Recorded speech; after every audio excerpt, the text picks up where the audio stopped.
নির্বাচন ও গণভোটের উপলক্ষে কেন্দ্রে কেন্দ্রে পাঠানো হচ্ছে ভোটের সরঞ্জাম। এই মুহূর্তে হাতিয়া আছেন এম এ আজিম, সিলেটে আমিনুল ইসলাম, গাজীপুরে মেহেদী হাসান এবং ফেনীতে আতিয়ার সজল। সরাসরি প্রথমে যাচ্ছি আজিমের কাছে। আজিম, সমুদ্র উপকূলের দ্বীপ হাতিয়ায়, এখানে কিন্তু চারপাশেই পানি, মাঝখানে এই দ্বীপটি। এই দ্বীপেও কিন্তু এখন ভোটের যে আমেজ সেটি কিন্তু বিরাজ করছে। মানুষ উৎসাহ উদ্দীপনার মধ্যে রয়েছেন, আগামীকালকে তারা ভোট দেবেন এবং সেটি বাস্তবায়নের জন্য প্রশাসনের যে ব্যবস্থাপনা সেটিও কিন্তু প্রশাসন করে যাচ্ছেন। আমরা জানি যে সকাল 10টার পরে কিন্তু ভোট কেন্দ্রগুলোতে ব্যালট বক্স পাঠানোর যে প্রক্রিয়া সেটি শুরু হবে। এই মুহূর্তে এখানকার শহরের যে চিত্রটি সেটি যদি বলতে চাই, এখানে কিন্তু দূর দূরান্ত থেকে অনেকেই এসেছেন। যারা এই দ্বীপের বাইরে থাকতেন এখানকার ভোটার, তারাও এখানে এসেছেন। তারাও অধীর আগ্রহে অপেক্ষা করছেন কালকে ভোট দিবেন সেই আশায়। এবং এখানকার যে পরিস্থিতি সেটি যদি বলতে যাই, সেক্ষেত্রে এখানে কিন্তু দুর্গম এলাকা হওয়ায় এখানের ভোট কেন্দ্রগুলোতে যাওয়া আসা একটু কষ্টসাধ্য। সেক্ষেত্রে যে সকল নির্বাচনী সরঞ্জাম সেগুলো পাঠাতেও অনেকটা বেগ পেতে হবে। কিছুটা জায়গায় কিন্তু দেখা যাচ্ছে যে নৌযোগে ব্যালট বক্স পাঠাতে হবে এবং প্রশাসনের যে কর্মকর্তারা তারাও কিন্তু সেখানে যাবেন। এবং এই কারণে কিন্তু এই যে নোয়াখালী 6 আসনের যে ভোট কেন্দ্রগুলো সেগুলোর নিরাপত্তায় কিন্তু নৌবাহিনী এবং কোস্টগার্ডের যে সদস্যরা তারা কিন্তু এখানে থাকবেন পুলিশের পাশাপাশি। এবং এছাড়া কিন্তু ভোট কেন্দ্রে যে আনসার সহ যে সকল নিরাপত্তা ব্যবস্থা থাকে সেটি থাকবে। আমরা এই মুহূর্তে দেখছি এখানে কিন্তু নৌবাহিনীর যে টহল সেটি কিন্তু শহরটিতে চলমান রয়েছেন। এবং এই যে আমরা দেখাচ্ছি আপনাদেরকে, নৌবাহিনী কিন্তু শহরের মধ্যে তাদের যে টহল সেটি তারা চালিয়ে যাচ্ছেন এবং ভোটারদেরকে আশ্বস্ত করছেন যাতে কোনো প্রকার সহিংস ঘটনা না ঘটে এবং সেই সহিংস ঘটনা এড়িয়ে যাতে ভোট কেন্দ্রে স্বাভাবিক সুষ্ঠু পরিবেশে ভোটাররা ভোট দিতে পারেন সেই ব্যবস্থাটি করার জন্য তাদের যে প্রক্রিয়া সেটি কিন্তু তারা করে যাচ্ছেন। আমরা আপনাদেরকে আরেকটু জানিয়ে রাখি যে এই জায়গাটিতে কিন্তু একটি অস্থিরতা তৈরির আশঙ্কা কিন্তু অনেকেই করেছেন এবং সেটিকে আমরা কিন্তু গত রাতেও দেখেছি যে এখানে কিন্তু বেশ উত্তেজনা পরিস্থিতি তৈরি হয়েছিল এবং যা অবশ্য প্রশাসন কঠোর হাতে দমন করেছে। এবং এখানকার যে এনসিপি মনোনীত প্রার্থী জামাত জোটের, তিনি কিন্তু অভিযোগ করেছিলেন যে তার সমর্থকদের উপরে হামলা করা হয়েছে। আমরা এই মুহূর্তে এই ছিল এখানকার সর্বশেষ পরিস্থিতি। আমরা এখন চলে যেতে চাই সিলেটে, সেখানে আছেন আমাদের সহকর্মী আমিনুল ইসলাম। সিলেটেও গেল কিছুদিন ধরেই আমরা টান টান জমজমাট প্রচারণা দেখেছিলাম।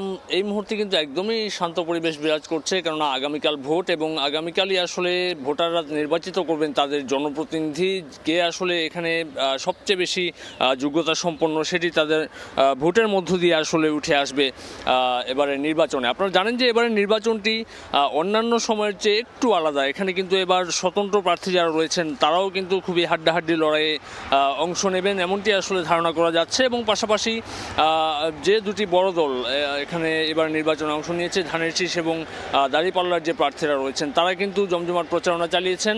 আমরা শেষ মুহূর্তেও দেখেছি ধানের শীষের যে বিএনপির প্রার্থী তিনি গণমিছিল করেছেন, দাঁড়িপাল্লার প্রার্থী যিনি রয়েছেন তিনিও বড় ধরনের মিছিল নিয়ে পুরো শহর চষে বেরিয়েছেন।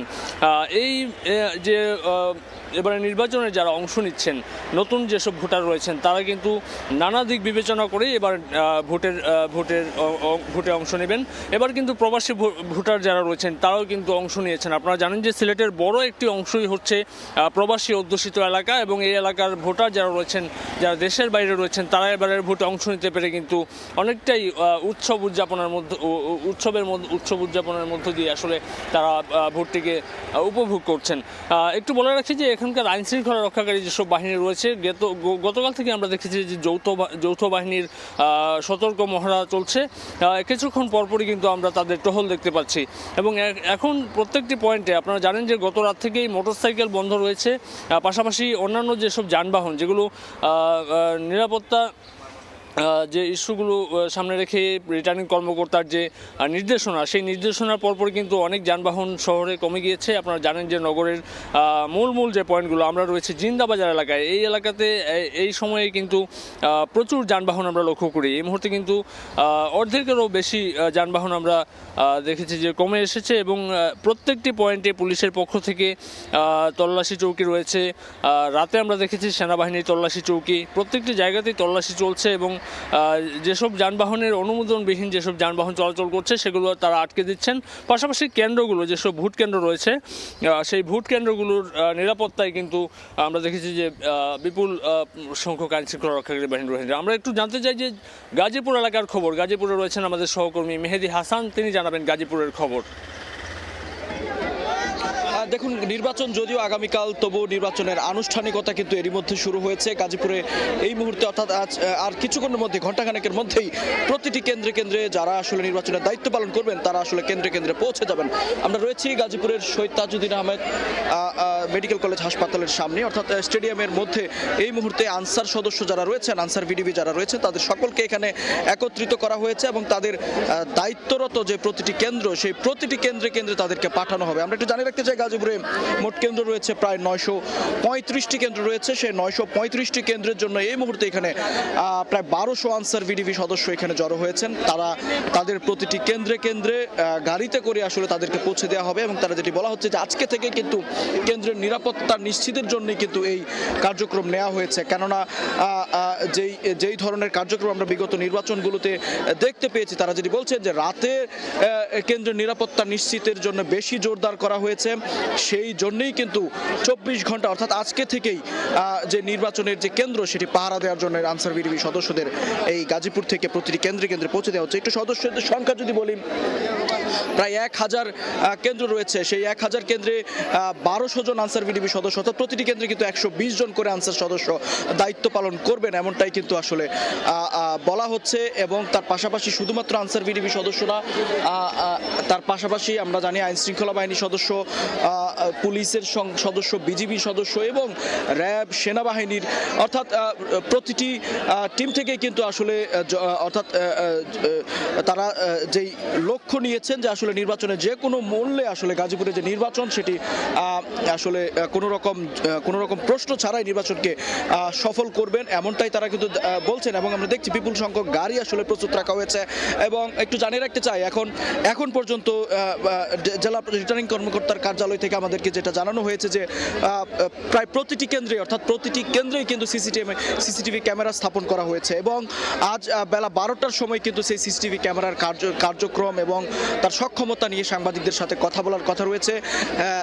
গাজীপুর জেলার যে রিটার্নিং কর্মকর্তা তিনি আমাদেরকে যেমনটি জানিয়েছেন, যেই সিসিটিভিগুলো সেইগুলো সচল করা হয়েছে, যেখানে প্রয়োজন সেখানে নতুন করে রাখানো হয়েছে। এবং সব মিলিয়ে গাজীপুরে যে 5টি আসন, সেই 5টি আসনের যে নির্বাচন সেগুলো নিয়ে কিন্তু ব্যাপক জোরদার করা হয়েছে নিরাপত্তা। এবং সাধারণ ভোটার যাদেরকে রয়েছেন তাদেরকে সন্তুষ্ট করা হয়েছে যে কোনো রকম বিশৃঙ্খলা হবে না গাজীপুরে। কোনো রকম বিশৃঙ্খলা না হওয়ার ফলে তারা যেন ভয়ভীতি পেয়ে নির্বাচন যদি ভোট দিতে না আসেন, এমন ঘটনা যেন না ঘটে, সেই বিষয়টি কিন্তু নিশ্চিত করে। আমরা জানিয়ে রাখতে চাই, আরও 3 দিন আগে থেকে আমরা দেখছি গাজীপুরের যে উপজেলাগুলো রয়েছে সেই প্রতিটি উপজেলায় কিন্তু আসলে সেনাবাহিনী সহ যৌথ বাহিনী কিন্তু টহল দিয়েছে এবং তারা তাদের ক্যাম্প স্থাপন করেছে। আমরা জানি এর আগে আমরা দেখেছি গাজীপুরের শুধুমাত্র একটি সেনাবাহিনীর ক্যাম্প ছিল। এখন আসলে গাজীপুরের প্রতিটি উপজেলাতেই সেনাবাহিনীর ক্যাম্প রয়েছে এবং প্রতিদিনই তাদের কার্যক্রম তারা দেখাচ্ছেন এবং প্রতিদিনই গাজীপুরের যেই ভোট কেন্দ্রগুলো সেগুলো আসলে দেখছেন। এবং শেষ মুহূর্তে আসলে নির্বাচনের যে আমেজ সেটি সাধারণ মানুষের মধ্যে কাজ করছে এবং তার সার্বিক পরিস্থিতি মিলিয়ে হয়তো আর কিছুক্ষণ পরে এর আনুষ্ঠানিকতা শুরু হবে। এই ছিল গাজীপুরের পরিস্থিতি। এ বিষয়ে আরও খবরাখবর জানতে আমরা যাব ফেনীতে রয়েছে, সেখানে রয়েছেন আমাদের সহকর্মী আতিয়ার সজল। আগামীকাল অনুষ্ঠিত হচ্ছে ত্রয়োদশ জাতীয় সংসদ নির্বাচন। জাতির বহুল প্রতীক্ষিত সেই নির্বাচনকে ঘিরে কিন্তু ফেনীতেও ব্যাপক প্রস্তুতি গ্রহণ করা হয়েছে, যাতে করে এই নির্বাচনটি সুষ্ঠু, সুন্দর এবং নিরপেক্ষভাবে অনুষ্ঠিত হয়। এবং এই কার্যক্রমে কিন্তু ফেনীর 3টি সংসদীয় আসন রয়েছে। ফেনীর 3টি সংসদীয় আসনে কিন্তু 26 জন প্রার্থী প্রতিদ্বন্দ্বিতা করছে। আর এ সকল আসনে কিন্তু আমরা দেখেছি এই যাবৎকালে প্রচারণার দৃষ্টিতে দেখেছি যে মূলত বিএনপি বিএনপির প্রতিদ্বন্দ্বী যারা যে প্রার্থী রয়েছে তাদের সাথে মূলত জামায়াত যারা প্রার্থী রয়েছে বা 11 দলীয় জোটের একজন প্রার্থী রয়েছে, এদের সাথে মূলত মূল প্রতিদ্বন্দ্বিতা হয়তো গড়ে উঠবে। আর এই নির্বাচনকে ঘিরেই কিন্তু জেলা রিটার্নিং কর্মকর্তা যেটা জানিয়েছেন যে 428টি ভোট কেন্দ্রে ব্যাপক নিরাপত্তা ব্যবস্থা নেওয়া হয়েছে এবং পর্যাপ্ত নিরাপত্তা ব্যবস্থার মধ্য দিয়ে আগামীকালকের সেই ভোট গ্রহণ অনুষ্ঠিত হবে। এবং এই যে জেলা প্রশাসনের কার্যালয় দেখছেন, এখান থেকে একটি মনিটরিং সেল করা হয়েছে। এই মনিটরিং সেল থেকে নির্বাচন কার্যক্রম মনিটরিং করা হবে এবং দিন শেষে ভোটের যে ফলাফল সেটিও এখান থেকে প্রচার করা হবে। এই আপনাকে যদি বলি, এই নির্বাচনকে সুষ্ঠু সুন্দর করার জন্য কিন্তু এখানে যারা ভোট দিবেন পুরো জেলায় কিন্তু 13,30,000-এর অধিক ভোটার রয়েছে, তারা আগামীকালকে স্ব ভোটটা তাদের ভোটাধিকার প্রয়োগ করে তাদের পছন্দের প্রার্থীকে বাছাই করে জাতীয় সংসদে প্রতিনিধিত্ব করতে পাঠাবেন। এবং এই নির্বাচনটি সুষ্ঠু করতে আমরা দেখেছি যে ফেনীর যে সংসদীয় আসন 1 রয়েছে, যেটি ফুলগাজী, পরশুরাম এবং ছাগলনাইয়া, এই 3টি উপজেলা এবং 3টি উপজেলা কিন্তু সীমান্ত লাগোয়া হওয়ার কারণে এই 3টি উপজেলাতে কিন্তু 8-12 প্লাটুন বিজিবি কাজ করবে এবং সেই বিজিবি কিন্তু এককভাবে সেখানে থাকবে। এবং যেহেতু সীমান্তের 10 কিলোমিটার মধ্যে সেনাবাহিনী যাওয়ার একটি আইনি বাধ্যবাধকতা রয়েছে, সেক্ষেত্রে সেনাবাহিনী এই 3টি উপজেলা ছাড়া বাকি যে 3টি উপজেলা রয়েছে 2টি সংসদীয় আসনে সেনাবাহিনীর 9টি যে 9 প্লাটুন সেনাবাহিনীর সদস্যরা কাজ করবেন। সেই পাশাপাশি কিন্তু 12 প্লাটুন আনসার সদস্য কাজ করবে এবং পুলিশের 54টি মোবাইল টিম এবং 5টি স্ট্রাইকিং ফোর্স, র্যাবের প্রায় 6-7টি স্ট্রাইকিং ফোর্স কাজ করবেন। এছাড়া কিন্তু আমরা দেখেছি যে 7 জন প্রায় 18 জন নির্বাহী ম্যাজিস্ট্রেট রয়েছে যারা তারা কাজ করবেন। সেই সাথে জুডিশিয়াল ম্যাজিস্ট্রেট প্রায় 7 জন কাজ করবেন পুরো এই নির্বাচন প্রক্রিয়াকে স্বাভাবিক করতে। সব মিলিয়ে কিন্তু নির্বাচনী পরিবেশ যদি বলি, এখন পর্যন্ত বড় ধরনের কোনো অপ্রীতিকর ঘটনা ঘটেনি। যদিও গতকাল রাতে কিন্তু ফেনীর যে দাগনভূঞা উপজেলার একটি অপ্রীতিকর ঘটনার খবর পাওয়া গিয়েছিল। সেখানে একজন জামাত সমর্থকের ঘরে পুলিশের তল্লাশিকে কেন্দ্র করে এটা উদ্দেশ্যমূলকভাবে দাবি করে জামায়াতের সমর্থকরাদের প্রার্থীরা রয়েছেন, তারা কিন্তু দাগনভূঞা থানা ঘেরাও করেছিল। পরবর্তীতে জামায়াতের প্রার্থীর বা তাদের সমর্থকদের দাবিতে বা তাদের দাবির প্রেক্ষিতে সেই কর্মকর্তাকে কিন্তু নির্বাচনী কার্যক্রম থেকে দূরে সরিয়ে রাখা হয়েছে, এমনই সিদ্ধান্ত নেওয়া হয়েছে। এছাড়াও ছাগলনাইয়া উপজেলার গোপালে কিন্তু একজন জামায়াত সমর্থিত প্রার্থীকে, এক সমর্থককে তার কাছে কিছু পাওয়া গিয়েছে এমন গুজবে তাকে আটক করা হয়েছিল, যদিও পরবর্তীতে পুলিশ তাকে ছেড়ে দিয়েছে। এই পরিস্থিতি এমনই চলছে। সব মিলে যদি সব পরিস্থিতি স্বাভাবিক থাকে তাহলে হয়তো আগামীকালকের নির্বাচনটি ফেনীতে সুষ্ঠু সুন্দরভাবে অনুষ্ঠিত হবে। এই ছিল আমার কাছে এখান থেকে ভোটের সবশেষ অবস্থা। নোয়াখালী, সিলেট, গাজীপুর, ফেনী থেকে যুক্ত হয়েছিলেন আমাদের সহকর্মীরা, জানাচ্ছিলেন সবশেষ খবর।